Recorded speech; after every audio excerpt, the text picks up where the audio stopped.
नमस्कार दोस्तों, राम राम सा स्वागत है आपका फिर से एक बार।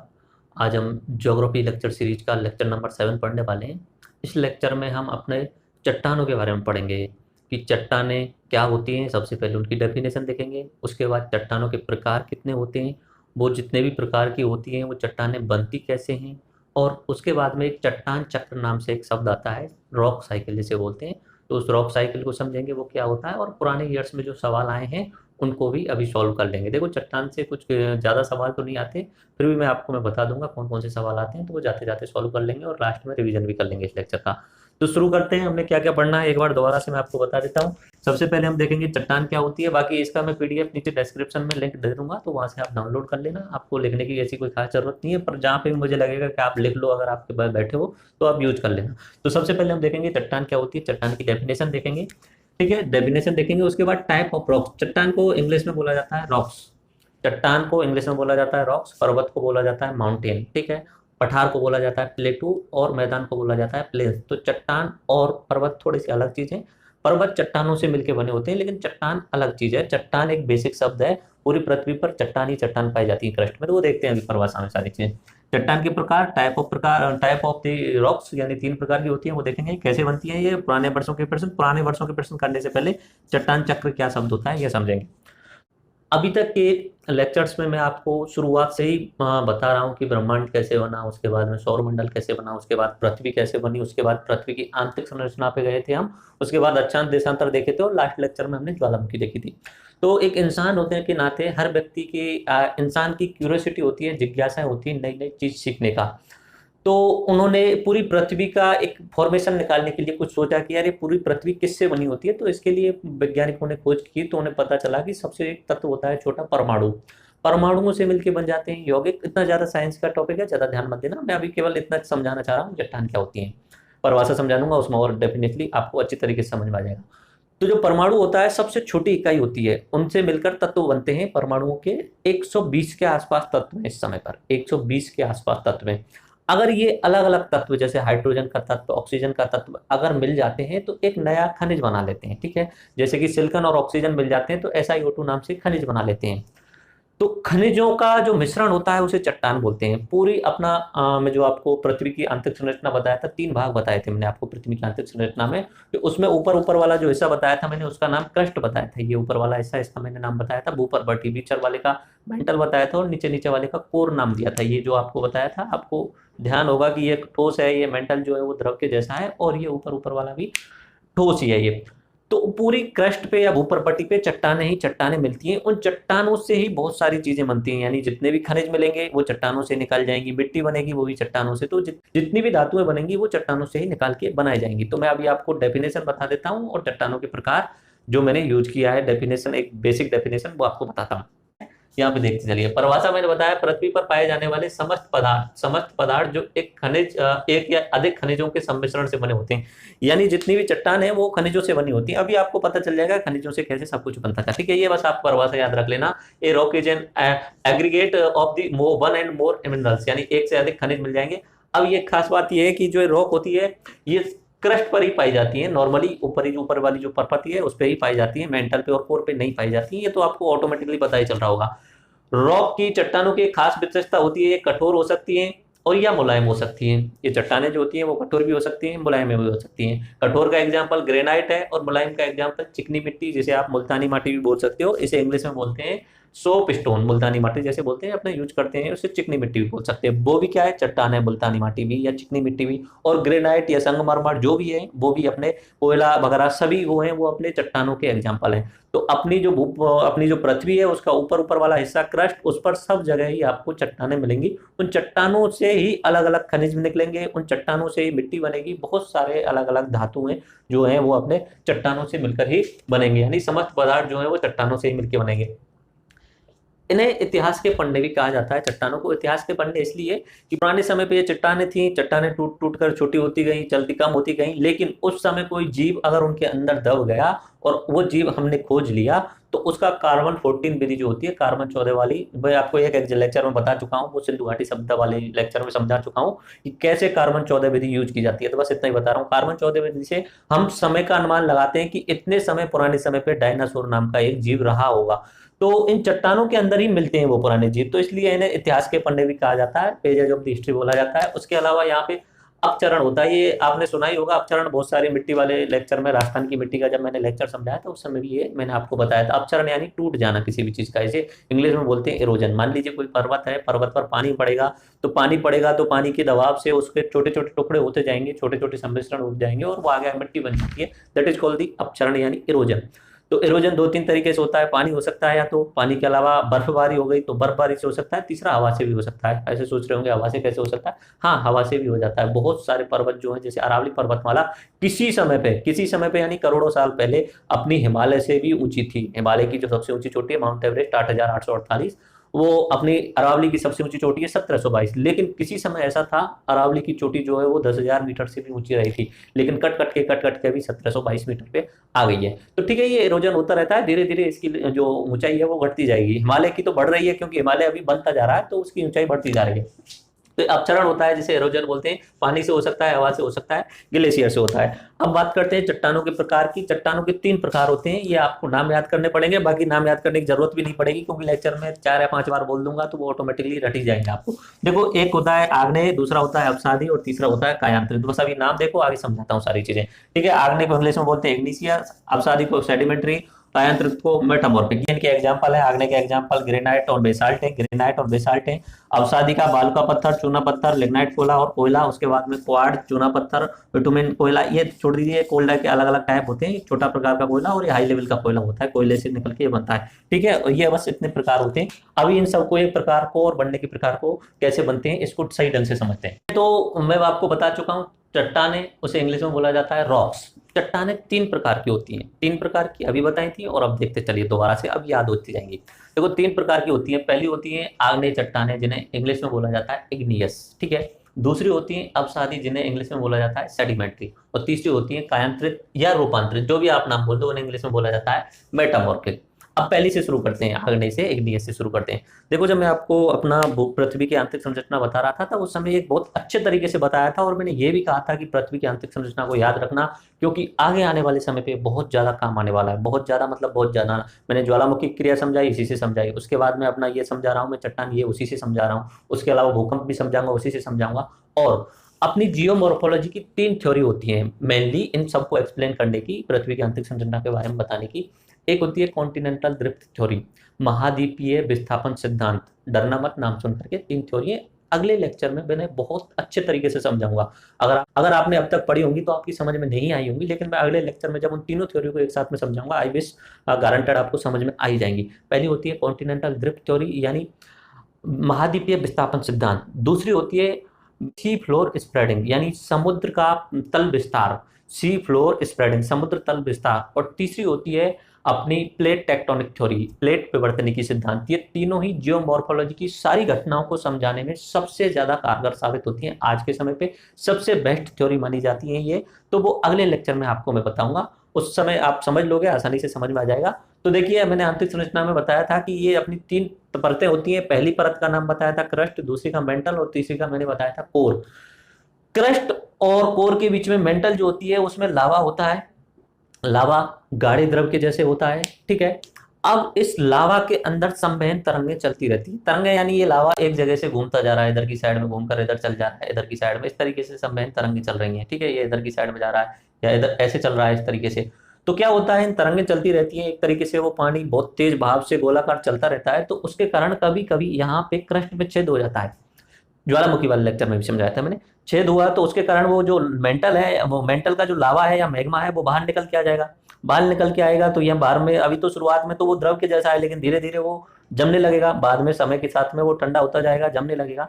और ये जमने के कारण यहाँ पर, इसे तो ज्वालामुखी बताया था मैंने, इस निकलने की प्रक्रिया को तो बताया था मैंने ज्वालामुखी। यहाँ से निकलकर जो आ रहा है लावा, इस प्रक्रिया को बोला जाता है ज्वालामुखी। लेकिन अब निकलने के बाद में जब ये धीरे धीरे इस तरीके से जम गया तो ये चट्टान बन गई। जमने के बाद में चट्टान बन गई, और इस चट्टान को भी बोला जाता है आग्नेय। आग्नेय में से अग्नि शब्द आपको दिख रहा होगा, तो ये चट्टान किससे बनती है? अग्नि से बनती है। ठीक है, इन्हें प्राथमिक चट्टान भी बोला जाता है। प्राथमिक चट्टान क्यों? कि सबसे पहले अगर चट्टान बनती है तो यही चट्टानों से शुरुआत होती है प्राथमिक चट्टान, इतना कोई खास बात नहीं है इसमें। बस ये समझो कि इस तरीके से ये अपनी पूरी की पूरी क्या बन गई? चट्टान बन गई। किससे बनी है? अग्नि से बनी है, यानी लावा से बनी है। अब इसमें बताइए आप जीवाश्म मिलेंगे क्या? जीवाश्म का मतलब जीव के आश्म। ठीक है, जीव का कोई हड्डी वगैरह, जीव का कोई अंग वगैरह इसके अंदर मिल सकता है चट्टानी। पहली बात तो अंदर से आ रहा है, वहां पे कोई जीव नहीं। दूसरी बात, अगर बाई चांस इसमें जीव का आश्म गिर भी जाएगा तो वो पूरा पूरा अपना गर्म है, लावा है, उसमें खत्म हो जाएगा, तो जीवाश्म मिलने के कोई चांस रहेंगे? नहीं, कोई चांस नहीं रहते। ठीक है, उसके अलावा इसमें परत बनेगी क्या? इसमें परत नहीं बनती। एक लावा के ऊपर से अगर दूसरा लावा का पदार्थ आ जाता है तो वो गर्म करके उसे अपने आप में मिला लेता है। अपना मार्कर को मैं लावा के अंदर डाल देता हूँ, 2 मिनट बाद देखता हूँ तो मार्कर का कोई नामो निशान नहीं रहेगा, यानी कोई परत का कोई मतलब ही नहीं रहता उसमें। ठीक है, तो एक ही पूरी बड़ी सी चट्टान बन जाती है, तो इसमें परत भी नहीं होती है और जीवाश्म भी नहीं होते हैं। तो इसके एग्जाम्पल आपको याद रखने हैं, ग्रेनाइट और बेसाल्ट, ये नाम याद रखने। एक होता है ग्रेनाइट और एक होता है basalt. This is more important कि आपको ये नाम याद होने चाहिए। आग्नेय चट्टान के प्रकार क्या है? ग्रेनाइट। आग्नेय चट्टान का प्रकार और कौन सा है? बेसाल्ट। बाकी बहुत सारे हैं, लेकिन ऐसा पूछा जाता है ग्रेनाइट किस प्रकार की चट्टान है? दैट इज आग्नेय चट्टान है। उसके अलावा बेसाल्ट किस प्रकार की चट्टान है? आग्नेय चट्टान है। प्राथमिक चट्टान तो मेरे हिसाब से आपको ये आग्नेय चट्टान समझ में आ गया होगा। आप सेकंड की तरफ चलते हैं। यहां से ये चट्टान बन गई, इस तरीके से मैंने मान लिया ये चट्टान बन गई। ठीक है, ये पूरी की पूरी चट्टान बन गई। अब क्या होता है कि समय के साथ में ये चट्टान पे पानी गिरता है, पानी गिरा, हवा आई, हवा ने इसे तोड़ा, उसके अलावा ग्लेशियर यानी बर्फबारी हुई तो इसे टूटेगा। ये टूट टूट के इसकी छोटे छोटे कण वगैरह निकल के चलते जाएंगे और इस तरीके से आगे नदियों के साथ में कहीं ना कहीं जाकर के जम जाएंगे। इस तरीके से यहाँ पे जम गए। नाम से समझो पहले। दूसरी प्रकार की चट्टान का नाम क्या है? अवसादी। अवसाद यानी सेडिमेंट। जब आप कभी किसी ऐसा कितना आप किसी गिलास में या किसी कांच के गिलास में यूज करके देखना, मिट्टी डाल देना ऊपर से और मिट्टी को थोड़ी देर के लिए मिट्टी डाल देना, उस पानी को थोड़ी देर के लिए शांत छोड़ देना। 2 मिनट या 5 मिनट बाद अगर देखोगे तो वो जितनी भी मिट्टी डाली है वो नीचे, उस पानी को थोड़ी देर के लिए शांत छोड़ देना। 2 मिनट या 5 मिनट बाद अगर देखोगे तो वो जितनी भी मिट्टी डाली है वो नीचे जम जाएगी उसमें, उसे बोल जाता है अवसाद। ठीक है, अवसाद बोला जाता है, वो नीचे जम जाती है। दैट इज कॉल्ड अवसाद और सेडिमेंट। ठीक है, अवसाद, सेडिमेंट या जमाव। तो नाम से ही पता चल रहा है कि ये जो चट्टान है ये जमाव के कारण बनेंगी। और कौन सी जमाव के कारण बन रही है? प्राथमिक चट्टानों के टूटने के कारण यहाँ पे जमाव हो रहा है, तो उसके कारण कैसी बन रही है? अवसादी चट्टान है। आगे समझ में। अब ये जो चट्टान है इस तरीके की, ये जो निकल के आई है, इससे जो चट्टान बन रही है इधर की साइड में अवसादी वाली, इसको बोला जाता है चूना पत्थर। क्या बोला जाएगा? चूना पत्थर। मान लीजिए रेगिस्तान का एग्जाम्पल लेता हूं मैं। यहाँ पर रेगिस्तान में यहाँ पे रेत ही रेत है, इस तरीके से रेत है। ठीक है, रेत उड़ के आई और आकर के इधर की साइड में उड़ करके एक जगह पे जमा होना शुरू हो गई इस तरीके से। ठीक है, ये जमा हो गई। उसके बाद में फिर और दूसरी रेत का टीला, रेत का एक तरीके से झोंका आया, फिर जमा हो गया इस तरीके से, जमा हो गया, फिर जमा हो गया। और ऊपर से जैसे जैसे आती जाएंगी नीचे वाली जमा होती जाएंगी। ये गैप नहीं है, मैं गैप बस अलग अलग परत बनाने के लिए दिखा रहा हूँ। अगर बीच में कोई जानवर आ जाता है, अगर बीच में कोई जानवर मर के उसकी हड्डी वगैरह, उसके अंग वगैरह इसमें बीच में आ जाते हैं तो उसके अंदर दब जाएंगे। ठीक है, तो उसके अंदर दब जाते हैं और इस तरीके से ये अपनी चट्टान बन जाती है। अगर रेत से बन रही है, रेत से अवसादी चट्टान बन रही है तो उसका नाम बोला जाता है बालू का पत्थर। बालू का, बालू से शब्द आता हो, बालू का पत्थर जिसे बोला जाता है। ठीक है, और ये जो आग्नेय चट्टान से टूट टूट कर आ रहा है इसे बोला जाता है चूना पत्थर। आया समझ में? ये अवसादी चट्टान हुई 2 प्रकार। अब इसमें बताइए जीवाश्म मिलेंगे क्या? बिल्कुल जीवाश्म मिलेंगे। टूट टूट के आ रहा है, अगर इधर पानी की साइड में, अगर पानी के साथ में यहाँ पे मछली इसके अंदर फंस गई तो उसके अंदर धंस जाएगी और अंदर ही अंदर रहेगी उसके अंदर, तो जीवाश्म मिलेंगे। हाँ, जीवाश्म उसके अंदर मिलेंगे। परतें बनेंगी, हाँ बिल्कुल परत बनेगी। जैसे कि यहाँ परत बन रही है, एक परत दूसरी परत, इसमें भी परत बन रही है, एक परत दूसरी परत, ऐसे इनके बीच में वो मछली दब जाएगी या मगरमच्छ जो भी है वो डेथ होने के बाद में उसमें दब जाता है। ठीक है, तो इसमें जीवाश्म मिलेंगे और परत मिलेंगे। मेरे हिसाब से आपको समझ में आ गया होगा अवसादी चट्टान क्या होती है। अवसाद शब्द है जमाव जिसे बोला जा सकता है, या सेडिमेंट। इसका एग्जाम्पल मैंने बालू का पत्थर और चूना पत्थर, 2 एग्जाम्पल इसके बता दिए हैं। अब सीधा सीधा ऐसे क्वेश्चन पूछा जाता है, बालू का पत्थर किस प्रकार की चट्टान का उदाहरण है? तो अवसादी चट्टान। अब चलते हैं तीसरी चट्टान की तरफ। तीसरी चट्टान है अपनी रूपांतरित या कायांतरित। देखो शब्द से ही पता चल रहा होगा, रूप में अंतरण या काया में अंतरण। ऐसा होता है, समय एक बहुत बड़ा फैक्ट होता है।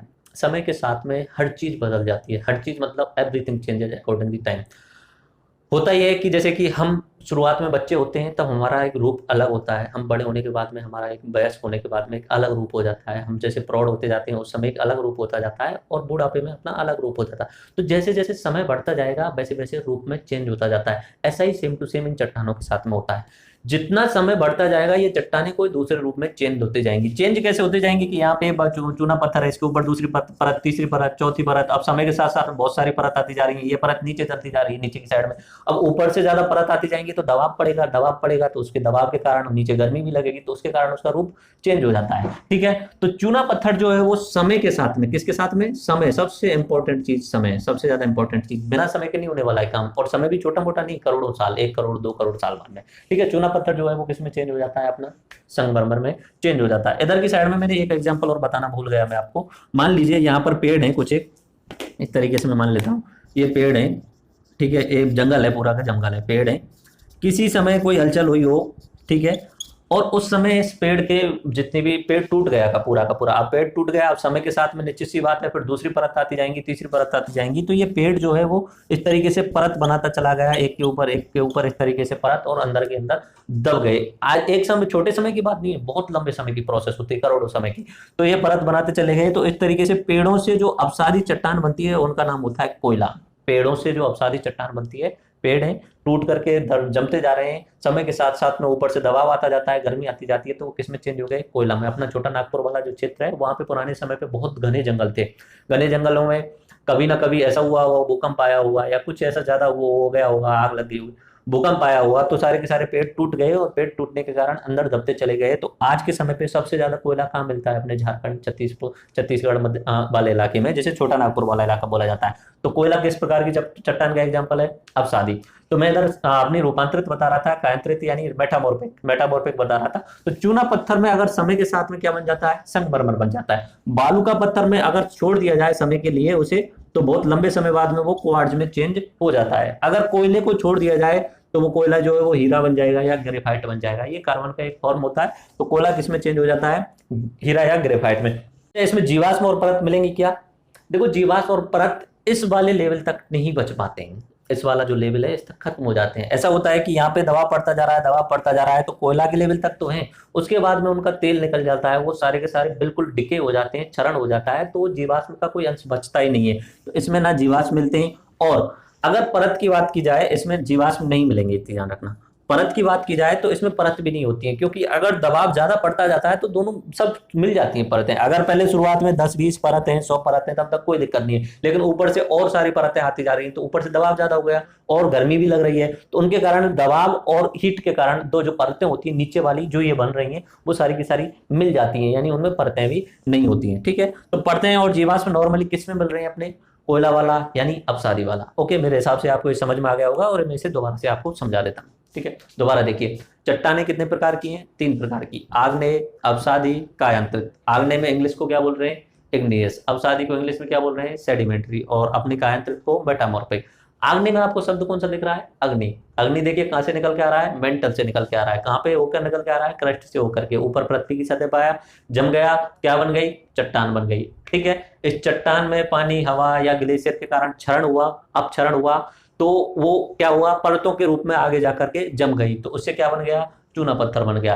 ठीक है, अपनी आग्नेय का एग्जांपल क्या बनाए थे मैंने, ग्रेनाइट और बेसाल्ट बताए थे। ठीक है, उसके बाद में मैंने अपना बताया था रेत। अगर रेत है कहीं पे, और रेत का अगर हम चेंज करते जाएं समय के साथ में, यहाँ पे रेत उड़ के हवा के द्वारा या पानी के द्वारा एक जगह से दूसरी जगह आ जाए और परत दर परत जमाती जाए, तो क्या बन जाता है, अपना बालू का पत्थर बन जाता है। ऐसे ही पेड़ पौधे हैं, ये पेड़ पौधे करके अगर पृथ्वी के अंदर चलते जाएं और परत दर परत जमते जाएं, तो क्या बन जाता है, अपना कोयला बन जाता है। और इन्हें समय के लिए छोड़ दिया जाए तो इनका एक रूप में अंतरण हो जाता है, चेंज हो जाता है, उसे बोलते हैं मेटामॉर्फिक। क्या नाम है, चूना पत्थर क्या इसमें चेंज हो रहा है समय के साथ में, संगमरमर में। बालू का पत्थर समय के साथ में किस चेंज हो रहा है, क्वार्ट्ज में। कोयला किस में चेंज हो रहा है, हीरा ग्रेफाइट में। इस तरीके से ये भी अपना जो होता है ग्रेनाइट जो होता है वो सीधा सीधा नीच में चेंज हो जाता है। अगर ग्रेनाइट को एक लंबे समय तक छोड़ दिया जाए, उसमें कोई परिवर्तन नहीं किया जाए, तो लंबे समय, ऐसा नहीं 10-20 साल 50 साल, ऐसा नहीं, करोड़ों साल, लॉन्ग रन होता है, करोड़ों साल। ठीक है, तो ये अपने 3 प्रकार के मैंने आपको समझा दिए। अभी मैं आपको चट्टान चक्र समझाने वाला हूँ जल्दी से। टॉपिक जो है इसमें चट्टान चक्र, इसे रॉक साइकिल बोल सकते हो आप। हाँ, इससे आपको और आसानी से समझ में आ जाएगा चट्टान चक्र। तो मैंने शुरुआत में बताया था कि मेंटल से, यहाँ पे मेंटल आपको दिख रहा होगा, मेंटल में क्या होता है, गाढ़ा द्रव यानी लावा होता है, ठीक है। उस लावा से निकल के अगर ज्वालामुखियों के माध्यम से पृथ्वी की सतह पर आकर जम जाता है तो उससे कौन सी चट्टान बन जाती है? आग्नेय चट्टान, ठीक है। आग्नेय चट्टान टूट टूट करके अगर हवा पानी के साथ में सेडिमेंट उसके बनते जाते हैं तो किस प्रकार की चट्टान बन जाती है? अवसादी। अवसादी बता चुका हूँ, जिसका एग्जाम्पल बालू का पत्थर, चूना पत्थर या अपना कोयला बताया था। और अगर समय के लिए इसे छोड़ दिया जाए, समय के लिए इन्हें छोड़ दिया जाए तो वो किस में चेंज हो जाते हैं? कायांतरित में। इससे भी डायरेक्टली अगर इसमें चेंज ना हो और समय के लिए छोड़ दिया जाए तो किस में बदल जाता है? ये अपना कायांतरित में। तो इस तरीके से एक चक्र बनता है और कुछ समय बाद कायांतरित क्या होता है? ऑटोमेटिक नीचे की साइड में दबाव के कारण नीचे चलता जाता है और मेंटल में जाकर के मिल जाता है। तो ये पूरा चक्र सा चल रहा होगा, आपको दिख रहा होगा। आग्नेय से अवसादी चेंज हुआ, अवसादी से कायांतरित, कायांतरित किस में चला गया? मेंटल में। फिर मेंटल से क्या निकल गया है? आग्नेय। फिर ये पूरा चक्र चलता रहता है। आग्नेय सीधा कायांतरित भी जा सकता है और कायांतरित भी नीचे की साइड में आता है। तो ये आपको चक्र दिख रहा होगा। इसे अपना रॉक साइकिल या चट्टे, तो मेरे हिसाब से आपको चट्टानों का टॉपिक पूरी तरीके से क्लियर हो गया होगा। एक बार मैं आपको रिवाइज करा देता हूँ कि मैंने आज क्या क्या पढ़ाया आपको। सबसे पहले हमने बात की कि चट्टान क्या होती है। चट्टान का मतलब बताया था, पृथ्वी की क्रस्ट पर मिलने वाले जितने भी पदार्थ हैं वो खनिज और बहुत सारे एक या दो से ज्यादा खनिज जो होते हैं उनके सम्मिश्रण से जो बनता है, उनके कंपोजिशन से या उनके मिलने से जो बनता है उसे चट्टान बोला जाता है। तो चट्टान अपनी पृथ्वी पर बहुत ज्यादा पाई जाती है, ठीक है। चट्टानों से ही पर्वत वगैरह, पठार वगैरह, मिट्टी वगैरह ये सारी चीजें बनती हैं बाद का काम है, ठीक है। तो चट्टानों का डेफिनेशन बताया। उसके बाद में मैंने चट्टानों के प्रकार बताए थे, 3 प्रकार बनाए थे, आग्नेय, अवसादी और कायांतरित। आग्नेय में अग्नि शब्द निकल के आ रहा है, इग्नियस अग्नि शब्द निकल के आ रहा है। अग्नि का मतलब अपना जो दूसरी परत है पृथ्वी की, जिसे मेंटल बोला जाता है, जिसमें लावा पाया जाता है, वो लावा अगर ज्वालामुखी प्रक्रिया से पृथ्वी की ऊपरी सतह पर आकर के जम जाता है तो वो चट्टान बन जाती है आग्नेय चट्टान। मैंने उसे प्राथमिक चट्टान क्यों बताया था कि ये पहली बार शुरुआत जो हो रही है वो आग्नेय चट्टान से ही हो रही है। अगर आग्नेय चट्टान टूट टूट करके परत दर परत जमती जाती है, पानी के साथ, हवा के साथ या ग्लेशियर के साथ टूट जाती है और परत दर परत जमती जाती है आगे जाकर के, तो उसे माना जाता है अवसादी, क्योंकि वो जम जम करके बन रही है। दैट इज कॉल्ड दी अवसादी या सेडिमेंट्री। अवसादी को समय के लिए छोड़ दिया जाए या अपनी आग्नेय को सीधा सीधा समय के लिए छोड़ दिया जाए तो हम किस में चेंज हो जाता है? कायांतरित। वो तीसरा प्रकार मैंने बताया था। उसके बाद मैंने रॉक साइकिल बनाई थी। आग्नेय से लेकर के हम गए थे अवसादी, अवसादी से गए थे कायांतरित, सीधा आग्नेय से कायांतरित भी जा सकते हैं। कायांतरित जो है अपनी मेंटल में चली जाती है, फिर मेंटल से अपनी आग्नेय निकल के आती है। तो इस तरीके से हमने चट्टान वाला टॉपिक क्लियर कर लिया। अभी मैं पुरानी ईयर्स में जो सवाल आए हैं उन्हें आपके साथ में शेयर कर देता हूँ। अभी हम पुराने ईयर्स में चट्टानों से जो पूछे गए सवाल हैं उन्हें क्लियर कर लेता हूँ। 8-10 सवाल हैं, उससे ज्यादा पूछे ही नहीं जाते हैं। देखो, रीट लेवल सेकंड 2012 में पूछा गया था, संगमरमर एक उदाहरण है किस प्रकार की चट्टान का?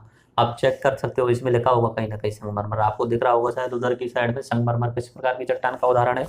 अपना कायांतरित चट्टान, रूपांतरित चट्टान या मेटामॉर्फस चट्टान, इंग्लिश में से मेटामॉर्फस बोलते हैं। उसके बाद में परतें किन चट्टानों में मिलती हैं? परतें किन चट्टानों में मिलती हैं? ये अपना रीट लेवल सेकंड 2012 का सवाल है।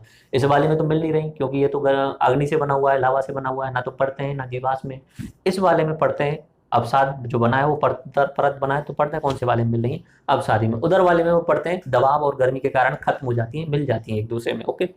तीसरा सवाल, मृत सेल कौन सी चट्टान होती है? मृत सेल, ऐसा आग्नेय को मृत सेल के नाम से जाना जाता है। मृत सेल यानी कोई भी जीवाश्म में चला जाए तो वो डेथ हो जाती है उसकी, तो मृत सेल इसे बोला जाता है। उसके बाद में चौथा, अपक्षयण की कौन सी एक प्रक्रिया यांत्रिक और रासायनिक दोनों अपचय की होती है? देखो, ये एनडीए 2011 का सवाल है। अपचयन यानी इरोजन वाला मैंने बताया था, टूट टूट के अलग होना। तो इसमें जो जल होता है, जल के साथ में अगर जब जो अपचयन होता है वो 2 तरीके से होता है। भौतिक तो होता है, दबाव के कारण हो ही रहा है, और कुछ एक खनिज या कुछ एक चट्टान ऐसी होती हैं जो जल के साथ में रिएक्शन कर लेती हैं और रिएक्शन के कारण टूटती जाती हैं। तो उसमें भौतिक और रासायनिक, ये एनडीए का सवाल है तो हाई लेवल का पूछा हुआ, निश्चित सी बात है। तो अपना जल के कारण जो टूटना होता है, अपचयन होता है, उसमें क्या होता है? यांत्रिक और रासायनिक। यांत्रिक यानी दबाव के कारण टूटना, ओके। और ये एनडीए का, तो इसमें अपने जल के कारण। उसके अलावा रूपांतरित चट्टानों की उत्पत्ति किन चट्टानों से होती है? रूपांतरित चट्टान यानी कायांतरित चट्टान कौन सी चट्टानों से हो रही है? एक तो अवसादियों से हो रही है, कोयला बन करके हीरा ग्रेफाइट जा रहा है, अपना चूना पत्थर बन रहा है, संगमर बन रहा है, चूना पत्थर संगमरमर बन रहा है, बालू का पत्थर अपना क्वार्ट्ज बन रहा है। और इधर की साइड में मैंने बताया आग्नेय से डायरेक्ट भी चेंज हो रहा है, नीस बन रहा है, अपना ग्रेनाइट जो है वो क्या बन रहा है? नीस बन रहा है, मैंने आपको बताया था। तो रूपांतरित चट्टानों की उत्पत्ति आग्नेय और अवसादी दोनों ही प्रकार की चट्टानों से होती है। ये झारखंड पब्लिक सर्विस कमीशन 2011 का सवाल है। क्वार्ट्ज किसका कायांतरित रूप है? क्वार्ट्ज किसका कायांतरित रूप है? अभी बताया मैंने आपको, बालू का पत्थर, रेतों वाला जो है उससे क्या चेंज हो रहा है? क्वार्ट्ज बन रहा है। Great barrier reef, great barrier reef ये अपनी समुद्री चट्टान होती है कुछ जीवों के मरने के कारण, ये अपने इसमें शामिल नहीं करूंगा। बस इतना याद रखना, ग्रेट बैरियर रीफ जो है ऑस्ट्रेलिया के पूर्वी भाग में पाई जाती है ग्रेट बैरियर रीफ, यानी शैवालों के जमाव होने के कारण बहुत सारे शैवाल जब डेथ होती जाती है एक के ऊपर इस तरीके से जमते जाते हैं। नाम याद रख लो, ग्रेट बैरियर रीफ ऑस्ट्रेलिया के समुद्र में प्रशांत महासागर वाले क्षेत्र में पाई जाती है। इधर की साइड में ऑस्ट्रेलिया बना दूं तो इस साइड में मैं आपको बता चुका हूँ, एक दो लेक्चर पहले भी बता चुका हूँ, ग्रेटर बैरियर रीफ पाई जाती है। बाद में रेगिस्तान क्षेत्र में मशरूम चट्टान का निर्माण किस प्रक्रिया का उदाहरण है? रेगिस्तान क्षेत्र में चट्टान बन जाती है मशरूम चट्टान, कौन सी प्रक्रिया? तो निश्चित सी बात है, ये पहली बात तो वो चट्टान कौन सी हो गई, वो अवसादी चट्टान हो गई। और प्रक्रिया कौन सी है? अपरदन यानी इरोजन, यानी क्षरण हो रहा है तभी तो वो बन रही है। तो इसमें ऑप्शन दिया होगा, जो भी अपक्षरण दिया होगा या अपरदन दिया होगा उसके कारण वो चट्टान बनती है। उसके अलावा किस चट्टान का स्वयं स्थान से तोड़ देना कहलाता है? किसी चट्टान को तोड़ दें, अगर पानी से टूट जाए, हवा से टूट जाए, तो उसे क्या कहा जाता है? अपक्षरण बोला जाता है या अपरदन बोला जाता है, इंग्लिश में इरोजन बोला जाता है। उसके बाद में उसे पूछा है आग्नेय शैल का एग्जाम्पल है, उसने ऑप्शन दिए होंगे, बेसाल्ट दिया होगा, उसके अलावा कोयला दिया होगा, क्वार्ट्ज दिया होगा, संगमरमर दिया होगा, ग्रेनाइट दिया होगा। तो कौन सा है आपको पता ही है, आग्नेय के दो एग्जाम्पल बताएं, ग्रेनाइट और बेसाल्ट। इस तरीके से मैंने आपको ज्योग्राफी लेक्चर नंबर 7 यानी चट्टानों के बारे में संपूर्ण अध्ययन करा दिया है, और इससे बाहर शायद ही कोई क्वेश्चन आए। अगला मैं आपको अगले लेक्चर में ज्योग्राफी वाले में जियोमॉर्फोलॉजी की यानी भू आकृति विज्ञान की जो 3 मोस्ट इंपॉर्टेंट थ्योरी हैं, पहले भी बता चुका हूँ, 3 मोस्ट इंपॉर्टेंट थ्योरी हैं। एक मैंने बताई थी कॉन्टिनेंटल ड्रिफ्ट थ्योरी यानी महाद्वीपीय विस्थापन सिद्धांत, दूसरी बताई थी सी फ्लोर स्प्रेडिंग समुद्र तल विस्तार, और तीसरी बताई थी प्लेट टेक्टोनिक थ्योरी। इनके नाम पहले भी बता चुका हूँ मैंने आपको, और शायद आपको ऐसा लगता होगा कुछ नई चीज़ है, लेकिन मैं अगले लेक्चर में इनको कवर करूंगा और मेरे हिसाब से आपको पूर्ण रूप से क्लियर हो जाएंगे। उसके बाद में मैं मैप बेस्ड यूज किया करूँगा, पर्वत कहाँ पे पाए जाते हैं, पठार कहाँ पे पाए जाते हैं, उनका ज़्यादा डिटेल नहीं पढ़ाऊंगा क्योंकि एग्जाम में जो आएगा उस हिसाब से बताऊंगा। तो आई विश सब कुछ समझ में आ गया होगा। राम राम साहब, धन्यवाद।